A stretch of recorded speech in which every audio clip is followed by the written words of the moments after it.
The DNA test that exposed my perfect family and saved my inheritance. Before we begin the story, make sure to subscribe to our channel and never miss more incredible stories every day. I stared at the DNA results, realizing my mother's 30-year lie was about to cost her millions. But to understand how I got to that explosive moment, you need to go back to the sterile, mahogany-paneled conference room where my entire life shattered. It was a rainy Tuesday, just 3 days after we buried my father. He was a brilliant architectural engineer, a man who designed soaring glass structures, but always made time to build crooked treehouses for me. Sitting across from me was Eleanor, my mother, dressed in immaculate, cold black designer morning attire. Next to her was Julian, my older brother, already wearing my father's vintage Rolex. And at the head of the table sat Arthur, our slick family friend and estate attorney. Arthur cleared his throat, adjusting his gold-rimmed glasses before dropping the bomb. Pursuant to the revised will dated 6 weeks ago, the entirety of the estate, including the primary residence, liquid assets, and corporate holdings, is left to Eleanor and Julian. I blinked, the words ringing in my ears like a physical blow. Nothing for me. Not even the lakeside cabin Dad and I restored together? I looked at my mother, expecting her to correct this obvious, sickening mistake. Instead, Eleanor met my gaze with eyes like chips of glacial ice. "It's what he wanted, Claire," she said, her voice dripping with an elegant, practiced cruelty. "He knew the truth before he died. We both did." I felt the blood completely drain from my face. "What truth?" I whispered, my voice trembling violently. Arthur looked down at his papers, suddenly fascinated by a paperclip, refusing to make eye contact. Julian sneered, leaning back in his expensive leather chair with absolute arrogance. Then, Eleanor delivered the final, fatal strike. "You aren't really his, Claire. You were a mistake, the product of an affair." He couldn't bear to leave his legacy to a stranger's blood. The walls of the law office seemed to close in around me, suffocating the air right out of my lungs. I was a stranger? My father, my protector, my hero, wasn't my real dad? The sheer audacity of the lie was paralyzing, a brilliant, evil manipulation designed to completely erase me from my own family history. They thought I would just cry and disappear into the shadows without a fight. I had to find out if my entire existence was built on a lie. Growing up, the dynamics in our sprawling, historic family estate were incredibly clear, a silent but heavy division that everyone felt but nobody dared to speak about. My father was the warmth in that massive, echoing house. He was the one who taught me how to read blueprints, how to understand the structural integrity of ancient buildings, and how to mix oil paints on a Sunday afternoon. We were 2 peas in a pod, constantly covered in sawdust or charcoal smudges.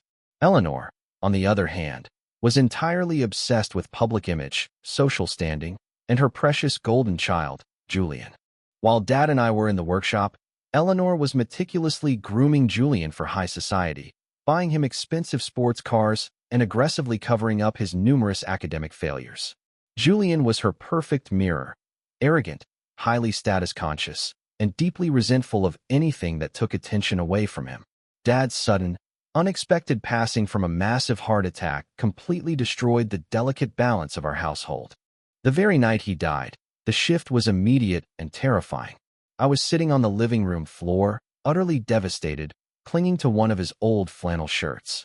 Eleanor walked past me without a single word of comfort, her phone pressed to her ear as she fiercely barked orders about securing the corporate bank accounts. Julian was already pacing the length of the grand hallway, calculating his new, massive inheritance out loud. There was no shared grief, no mourning, just a cold, highly efficient hostile takeover of my father's entire legacy. The warm, beautiful home my father had carefully designed and built with his own 2 hands suddenly felt like a freezing, hostile fortress. I realized then that they had been waiting for this exact moment for years, biding their time until his protective shadow was finally gone. I was entirely alone, trapped in a house with 2 ruthless predators who were actively plotting my immediate and permanent removal. The cruelty they were about to unleash was beyond my darkest imagination. I demanded to see the revised will right there in the mahogany-paneled law office. Arthur let out a long, theatrical sigh, sliding a thick stack of legal documents across the polished table. "Probate law is quite complex," Claire, he said patronizingly, his oily smile firmly in place. But the terms are legally binding and incontestable. I snatched the paper, my eyes scanning the dense, complicated legalese until I found the final signature page. I stared at the ink, my stomach violently dropping into my shoes. My father was an architect and an artist. His handwriting was legendary in our family, bold, incredibly precise, with sharp, sweeping architectural angles on his capital letters. The signature on this document was weak, slightly shaky, and the loops on the letters were completely wrong. It looked exactly like someone trying desperately to copy his style, but failing to capture his confident pressure. "This isn't his signature," I stated firmly, my voice echoing in the quiet room. "Look at the slant on the capital letter. He never wrote like this." Arthur's fake smile vanished instantly, replaced by a cold, highly aggressive glare. "Your father was heavily medicated and in immense physical pain during his final weeks, Claire. It is entirely natural for his motor skills to be compromised." Julian let out a harsh, mocking laugh. "Are you seriously accusing a highly respected estate lawyer of felony forgery just because you didn't get your precious payday?" Eleanor stood up slowly, her expensive jewelry clinking softly in the tense silence. "We are done here. Arthur, please proceed with the immediate transfer of all assets." She grabbed her designer purse and walked out, Julian closely following behind her like a loyal attack dog. I was left sitting there, staring at a piece of paper that was actively stealing my entire life. I knew in my absolute core that the signature was a complete and utter fake. But knowing the truth and legally proving it in a court of law were two entirely different realities. I had to find a way to expose their brilliant, wicked deception.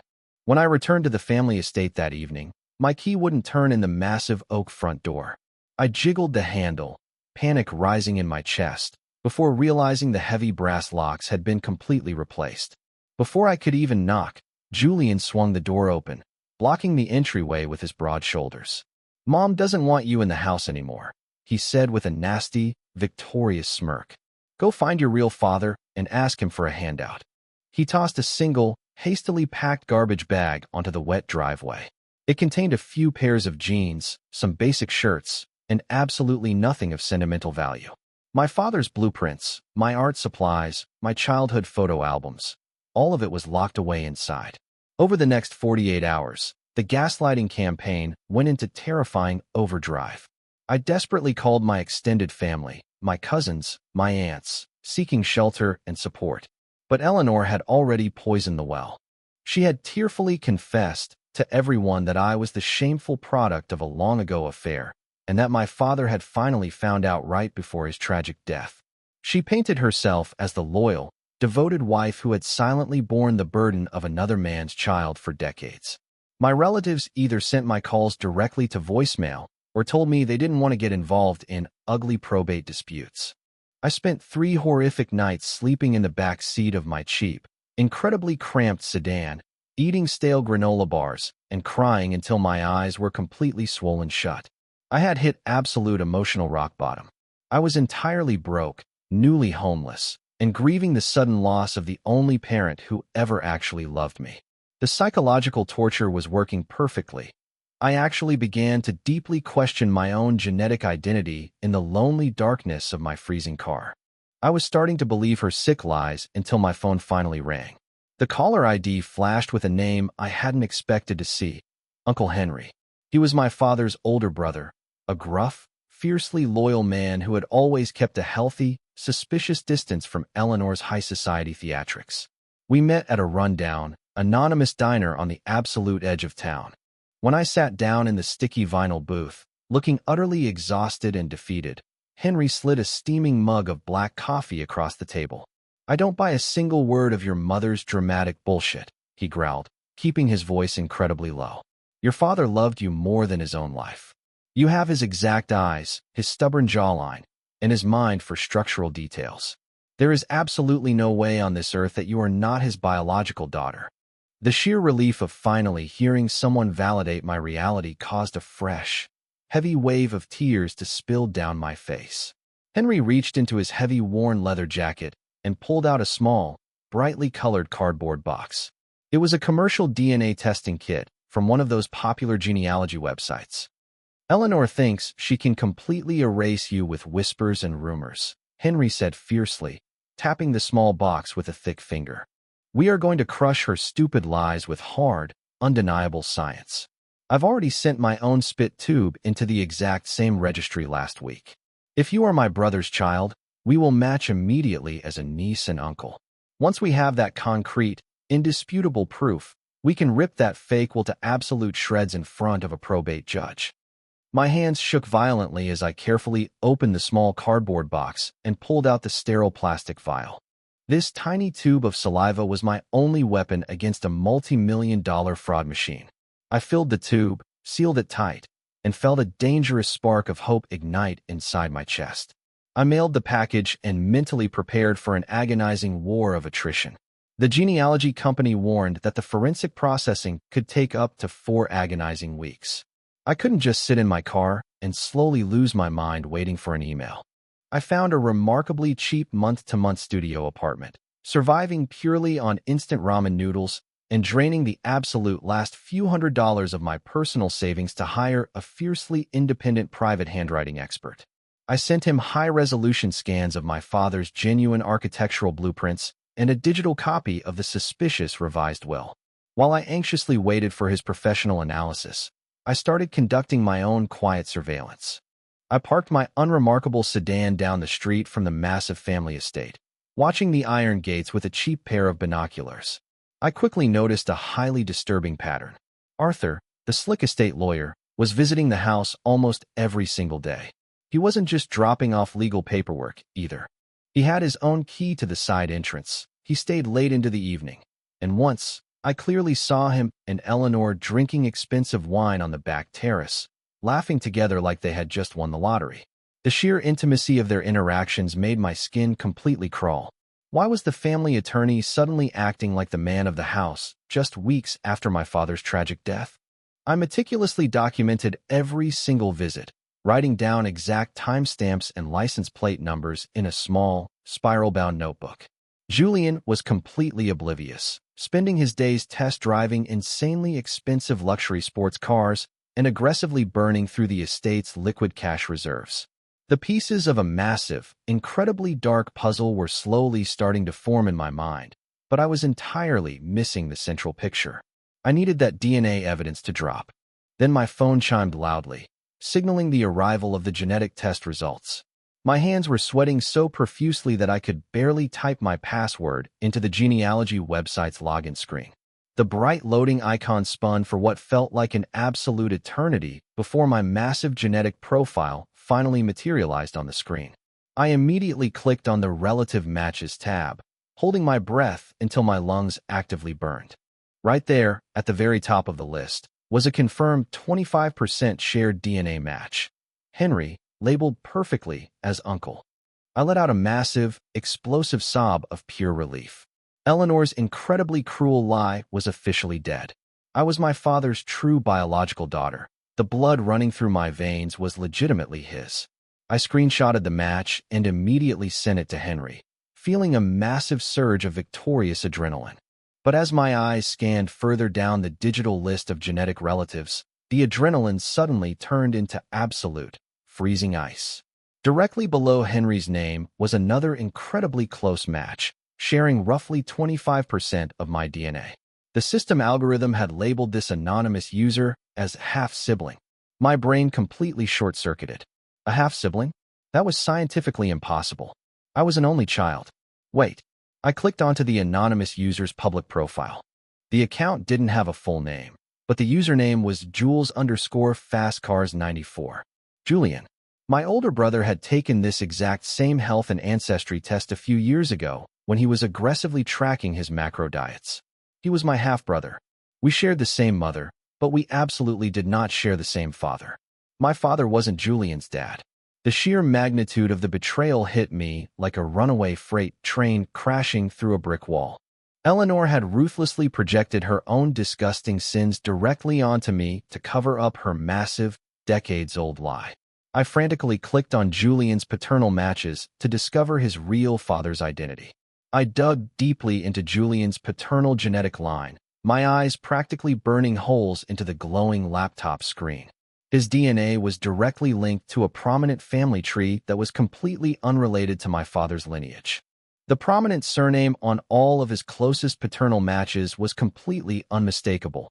It was Arthur's family name. The slick, manipulative estate lawyer wasn't just a close family friend or a trusted legal advisor. Arthur was Julian's actual biological father. The horrifying realization slammed into my chest, instantly making me physically nauseous. Eleanor had been carrying on an active, secret affair with our family lawyer for over 3 decades. Julian, the arrogant golden child who had just brutally thrown me out of my own family home, was the living, breathing product of their disgusting betrayal. Suddenly, the incredibly sloppy, forged signature on the new will made perfect, terrifying sense. It wasn't just simple financial greed. It was a deeply personal, highly coordinated theft. When my father died, Eleanor and Arthur realized that if the genuine, original will was executed, I, the true, legitimate heir, would inherit half of the massive estate. Arthur had utilized his exclusive legal access to draft a totally fake document, heavily tracing my father's signature to legally steal my entire inheritance and hand the multi-million-dollar empire directly to his own secret bastard son. The sheer, breathtaking audacity of their criminal conspiracy was almost too massive to fully comprehend. They had murdered my father's beautiful legacy and tried to completely erase my identity to protect their incredibly dirty secret. My grief instantly evaporated, replaced by a cold, deeply calculated, and incredibly sharp fury. I wasn't just going to fight for my rightful legal half of the sprawling estate anymore. I was going to systematically burn their entire pathetic, deceitful world to ashes. I urgently called Uncle Henry, my voice shaking with raw, explosive adrenaline as I explained the massive genetic bombshell. We immediately met at the massive downtown branch of my father's primary bank. Before his death, Dad had wisely given Henry joint access to a deeply hidden, private safe deposit box that Eleanor knew absolutely nothing about. The stern bank manager led us into the heavy steel vault, leaving us completely alone in a tiny, sterile viewing room. Henry unlocked the long metal box, his weathered hands trembling slightly. Inside, neatly stacked beneath a pile of old, beautifully detailed architectural blueprints, was a thick, pristine manila envelope. We carefully opened it and pulled out a crisp, notarized legal document. My father's genuine, original will, completely untouched and legally binding.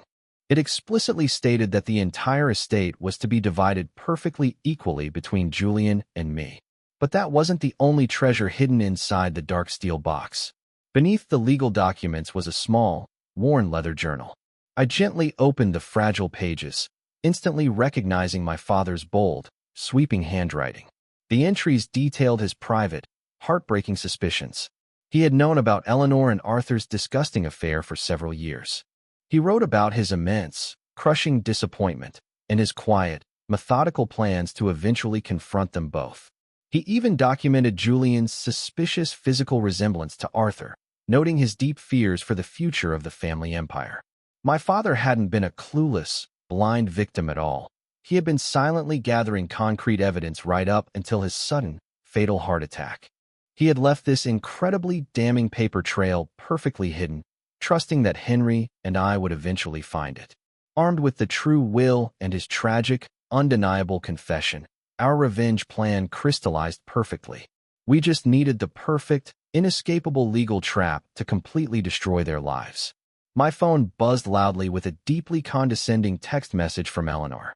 She was aggressively demanding a private, informal meeting to officially resolve the highly unpleasant situation between us.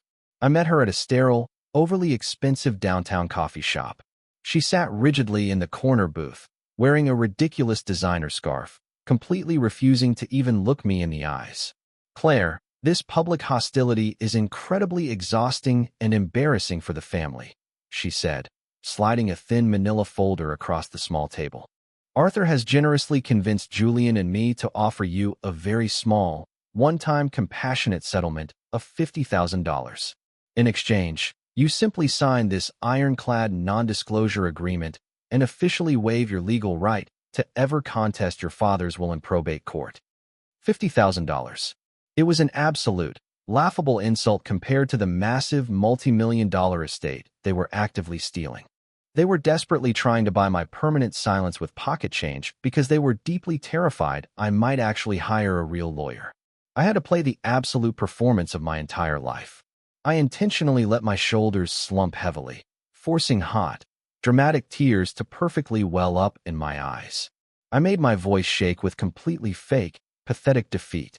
"I'm just so incredibly tired, Mom," I whispered, staring down at my hands like a broken child. "I have absolutely no money left. I'm currently living in a horrible, freezing, tiny apartment. I just want this massive nightmare to be over." Eleanor's eyes flashed with a sick, victorious gleam. She truly believed she had completely broken my spirit, that her incredibly cruel gaslighting had actually worked perfectly. She smiled warmly, a purely predatory expression. "I'll have Arthur draft the final binding paperwork immediately." She had absolutely no idea she was willingly walking straight into a slaughterhouse. While Eleanor and Arthur arrogantly prepared their completely insulting settlement documents, I finally received the highly anticipated, heavily encrypted email from my private handwriting expert. The attached document was a sprawling, incredibly detailed 40-page forensic analysis of the suspicious revised will. The expert's official conclusion was absolutely devastating: a massive, undeniably lethal weapon handed directly to me. He provided a sworn, legally binding affidavit completely confirming that my father's signature was a 100% fraudulent, meticulously traced forgery. The expert had used advanced microscopic ink analysis to vividly prove that the signature was drawn slowly and hesitantly, totally lacking the fluid, confident velocity of my father's genuine handwriting. Even more incredibly damning, the expert noted that the specific pressure points and pen strokes on the forged signature perfectly matched the handwriting style of the notary's signature at the bottom of the page, which belonged exclusively to Arthur. The arrogant, slick lawyer had literally traced my dead father's name with his own expensive fountain pen.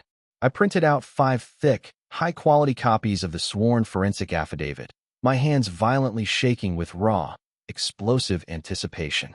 I carefully placed the documents into a sleek black leather briefcase, right alongside the colorful printouts of the shocking genetic ancestry results and the highly emotional, incredibly tragic journal entries we had found in the secret bank vault. The evidence was absolutely undeniable, legally bulletproof, and totally capable of sending multiple people to federal prison for a very long time. I wasn't just bringing a knife to a gunfight. I was bringing a massive, tactical nuclear weapon directly to a petty family squabble. My enemies were entirely blind, completely drunk on their own arrogant, perceived victory. I picked up the heavy phone and scheduled the final, devastating legal mediation. I sent a highly formal, incredibly polite email directly to Arthur's prestigious law firm, officially agreeing to sign their absolutely pathetic settlement offer. However, I included one incredibly strict, non-negotiable condition. The final signing absolutely had to take place in a formal mediation setting at his luxury downtown office, and Eleanor, Julian, and Arthur all had to be physically present in the exact same room to witness the final execution of the documents. Arthur eagerly agreed immediately, absolutely thrilled at the prospect of finally eliminating me as a permanent legal threat. When I arrived at the massive, glass-walled conference room on the towering 40th floor, the atmosphere was thick with overwhelming, incredibly toxic arrogance. Eleanor was casually sipping sparkling water, wearing a stunning, obscenely expensive white designer suit. Julian was aggressively leaning back in his plush leather chair, arrogantly checking his heavy gold watch like I was completely wasting his highly valuable time. Arthur sat at the absolute head of the massive mahogany table, flashing his trademark slick, oily smile. "Claire, it is incredibly mature of you to finally accept this generous resolution," Arthur said smoothly, patronizingly sliding the thin settlement contract and a heavy gold pin across the highly polished table toward me. "Sign right there at the bottom, and we will issue your cashier's check immediately." I didn't reach for the pen. Instead, I slowly unlatched my heavy black leather briefcase. The loud, sharp metallic click violently echoed through the completely silent room. I looked directly into my mother's cold, glacial eyes, feeling absolutely no fear, no sadness, and absolutely no mercy whatsoever. The highly anticipated moment of absolute, total destruction had finally arrived, and I was going to deeply savor every single agonizing second of it. I reached into the dark briefcase and pulled out the thick, damning folders. I completely ignored the settlement contract, instead sliding 3 incredibly thick, neatly organized folders across the massive mahogany table, one directly to Eleanor, one to Julian, and one to Arthur. "I'm not signing a single damn thing," I said, my voice incredibly calm, cold, and echoing with absolute, terrifying authority. "But I highly suggest you all open those folders and read the contents very carefully." Arthur frowned deeply, annoyance flashing across his slick face, but he flipped open the cover. Eleanor and Julian cautiously followed suit. For 3 agonizingly long seconds, the room was completely, utterly dead silent.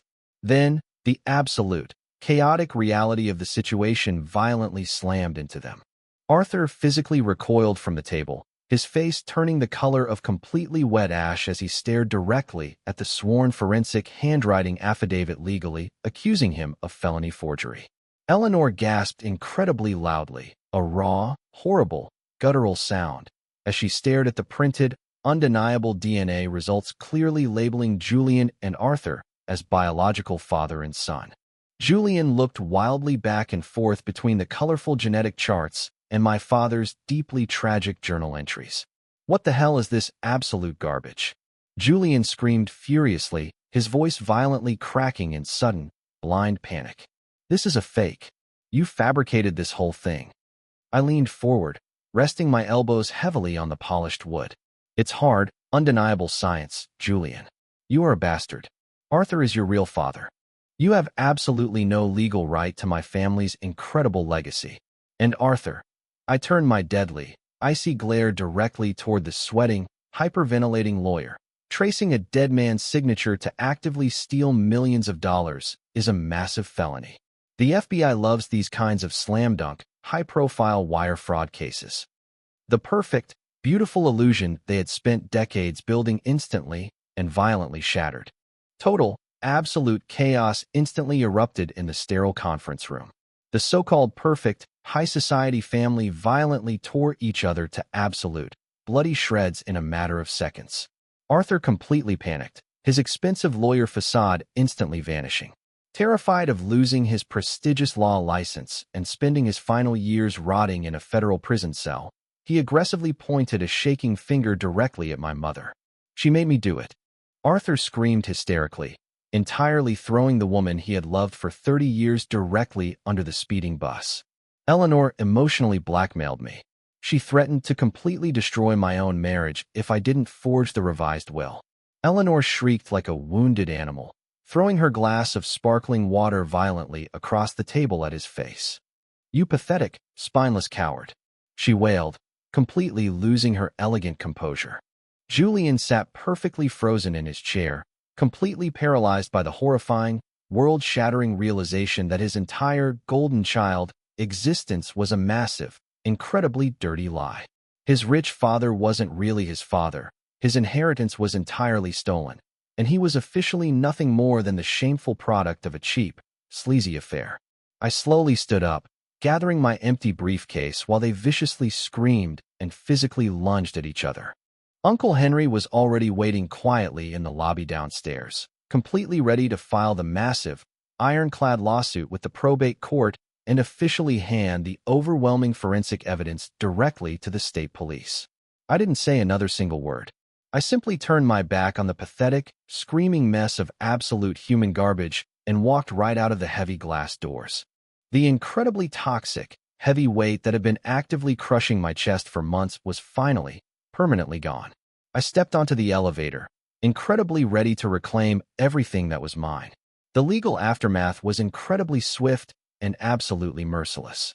Faced with the overwhelming, undeniable forensic and genetic evidence, the fake will was immediately voided by a highly furious probate judge.